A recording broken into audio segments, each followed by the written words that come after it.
In the Greek world, the ideal of love was something quite separate from sex.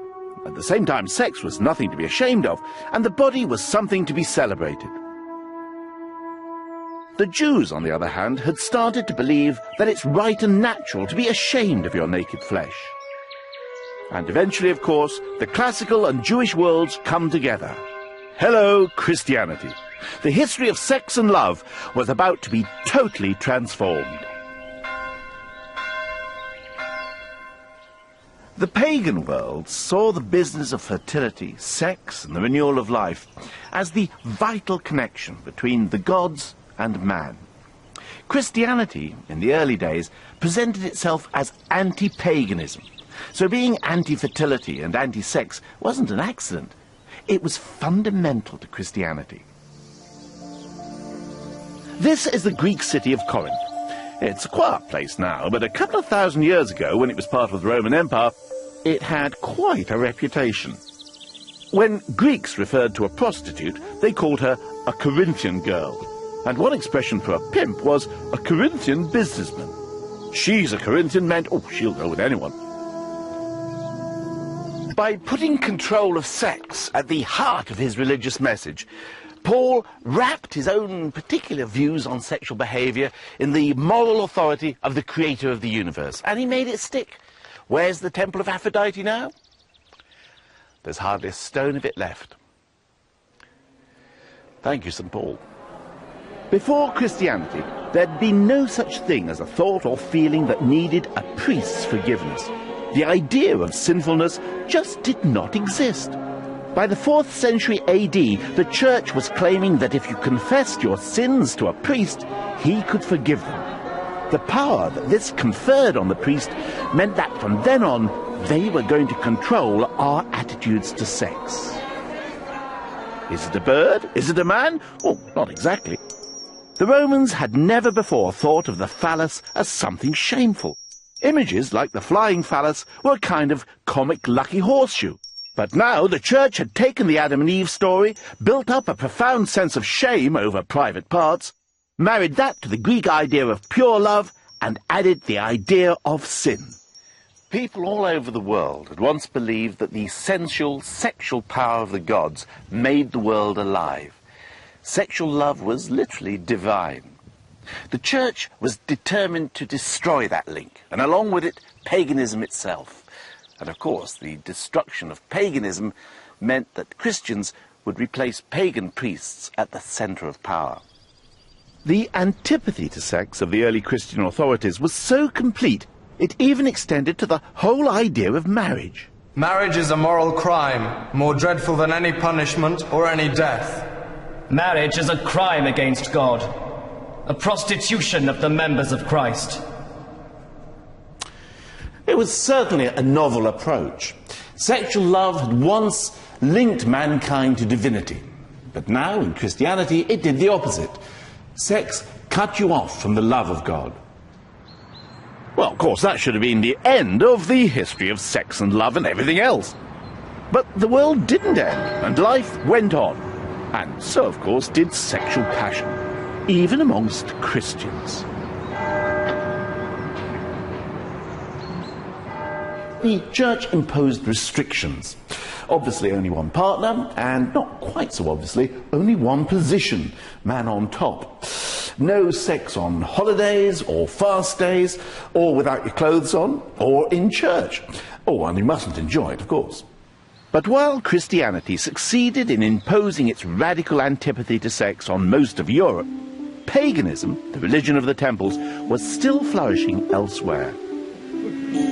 At a remote site in northern India, hundreds of miles from the nearest large city, stands an extraordinary mystery. A group of temples, built around 1000 AD, but abandoned within a few centuries, covered in the most amazing sculptures. They depict scenes of astonishing eroticism, and up to now, no one could say why they were there. Kaja has a really wonderful and amazing history.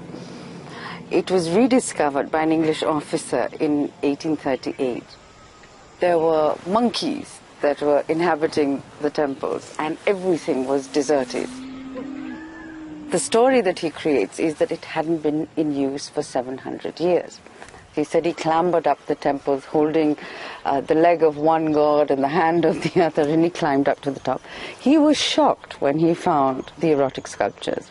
He said that the sculptor had let the subject get a little too warm. Why have they put on this temple scenes of women taking off their clothes? Why are there scenes of intercourse? What are they trying to explain? And for the last 200 years, we really haven't had a very substantial explanation of why these erotic sculptures are here. Dr. Shobita Punja, an art historian working on the site, discovered that it was not deserted after all. It happened completely by accident. When I came here in 1992, in February, there was nobody there. It's a small village of about 5,000 people. We heard this rumbling sound of bullock carts coming into the village. And I came out and I saw this amazing crowd from every road, from every corner. There were these bullock carts coming in to Kaja. Completely unnoticed by the world, even unnoticed by UNESCO when they declared this a World Heritage Site, some 30,000 people arrive at Khajuraho in northern India for one day each year from the surrounding villages. They have been invited to the wedding of the gods. In one of the temples there is a standing stone. This represents a great phallus, the phallus that is the generative energy of the cosmos, known in India as the god Shiva. Shiva is the force of death and renewal. It sits in a circular base that represents the vagina, the entry to the womb of the great goddess, the source of life. She is known in India as Parvati. And once a year, at the beginning of spring, on the dark night before the new moon, and unknown to the world beyond, they are wedded at Khajuraho. This is the union that once pervaded Western society too, but Christianity ended it. In India, it still exists.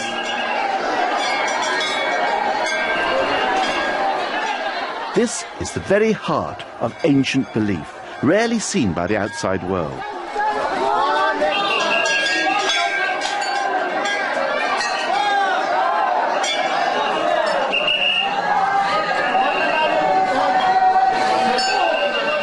Around 9 o'clock at night, they enter the temple.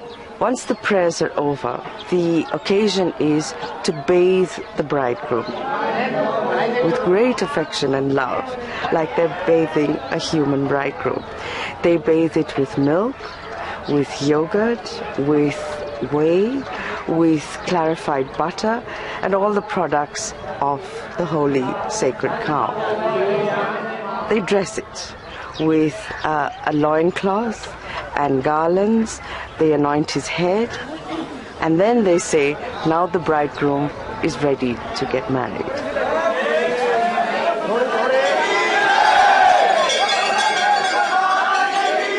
This union is the center of all creation. When Shiva and Parvati come together, the world goes round. We're told after the wedding, Shiva and Parvati go off on their own and the wedding party leaves, and then they make love for 100 God years. Yet even in India, attitudes have changed. You'll never see men and women making love in a Bollywood movie, and until recently you wouldn't even have seen anyone kissing, for the simple reason that kissing in public is not only frowned on, it's actually illegal in modern India. Why do attitudes to sex change all the time? What on earth is going on? In the pagan world, there could be no such thing as sexual shame. Sex was what linked you and me to the divine. The rise to power of Christianity changed all that. Sex became the thing that cut you off from God.